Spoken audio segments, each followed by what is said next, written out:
kur kanë mbetur vetëm edhe disa orë deri në përfundim të afatit, deri në orën 20:30 të ditës së diel, 17 subjekte politike kanë aplikuar për certifikim të pjesëmarrjes në zgjedhje.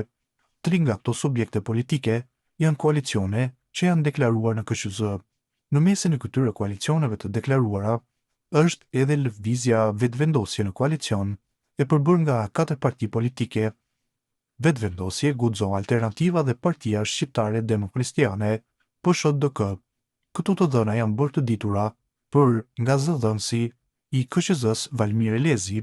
Elezi ka njoftuar se deri më tani, e diel 30 nëntor ora 20:30, 17 subjekte politike kanë plotësuar online formularin e certifikimit për pjesëmarrje në zgjedhjet e parakohshme për Kuvendin e Kosovës, i cili sipas tij është i ngjashëm me formularin e proceseve të kaluara zgjedhore.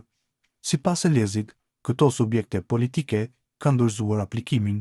Koalicionet: Koalicioni PAI, PDAK, LPB i përbërë nga 3 parti politike: Partia Ashkalinjve për Integrim, Partia Demokratike e Ashkalinjve të Kosovës dhe Lëvizja për Bashkëveprim. Koalicioni Koalicja Vakat i përbërë nga 3 parti politike: Demokratska Stranka Bosnjaka, Bosnjaka Stranka Kosova dhe Demonstratska Stranka Batan. Koalicioni i tretë, Lëvizja Vetëvendosje, i përbërë nga 4 parti politike: Lëvizja Vetëvendosje, Guxo Alternativa dhe Partia Shqiptare Demokristiane.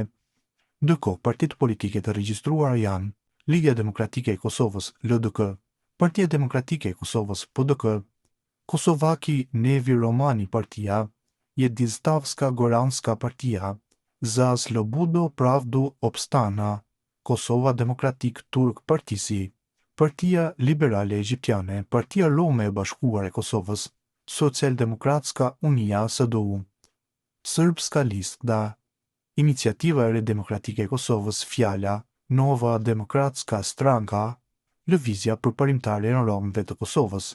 Subjektet politike, partitë politike, koalicionet, nismat qytetare dhe kandidatët e pavarur që aplikojnë për certifikim për pjesëmarrje në zgjedhje kanë afat që deri më 7 dhjetor të dorëzojnë listën e tyre me emrat e kandidatëve për deputet.